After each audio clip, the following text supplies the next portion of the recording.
Tech Mahindra has come out with its quarterly numbers. What do we have in terms of the bottom line? 276 crore rupees. That would definitely be higher than what the street was expecting.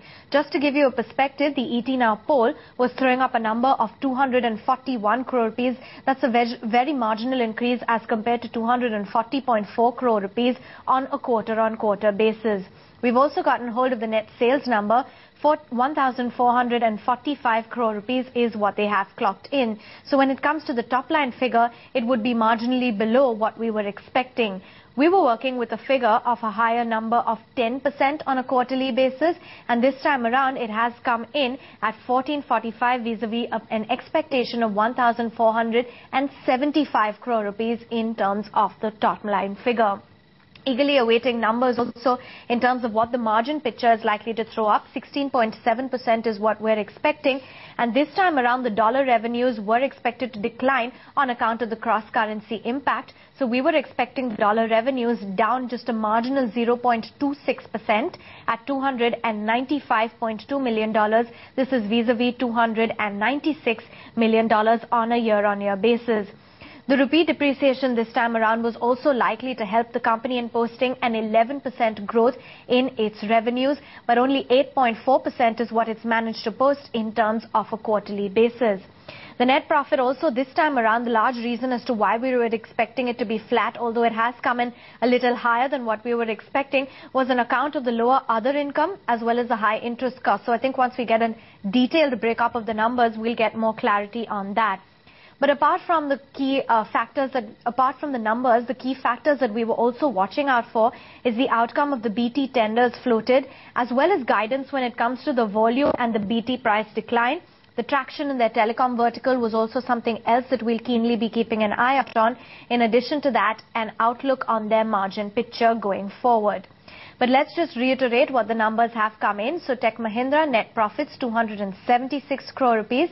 That's higher by 15% on a year-on-year basis and has also beat the ET Now poll, whereas the top line figure has come in at 1,445 crore rupees. That's higher by 8.4% on a year-on-year basis. Let's just pull up the stock price also for Tech Mahindra and see how it performed in anticipation to its quarterly numbers. Given that it was an expectation of a subdued quarter, the counter was higher by just 1% in the session at 650.3. We have Sunita Nagpal standing by to give us a better synopsis of the numbers. Sunita, anything else you're picking up in terms of Tech Mahindra's detailed earnings?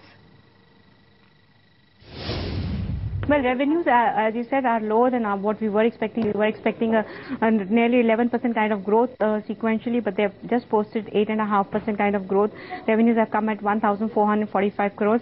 Net profit is slightly ahead of our expectation. We don't know yet the breakup of what has led to that reason. But revenues were expected to be sluggish. Remember, BT, which is the largest account, has been going through some reclassification. There has been some retendering.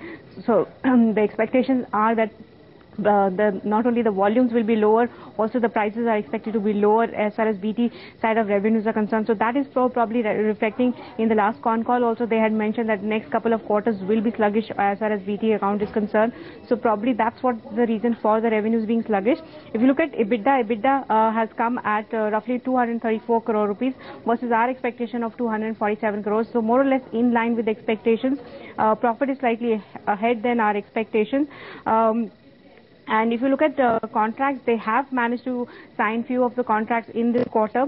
But if you look at the revenue growth is expected to remain sluggish as long as the BT account is going through the restructuring, and management is confident that they will regain the market share they had with the BT, and they will be having a good growth going forward as far from the next fiscal onwards for BT account. But non-BT accounts are growing very well for them. As you can see that they've backed few more accounts which are not from BT stable. So this is what has been panning out for Tech Mahindra. But the main thing that you need to watch out in Tech Mahindra is the outlook for telecom sector as well as the merger plans with Satyam Mahindra.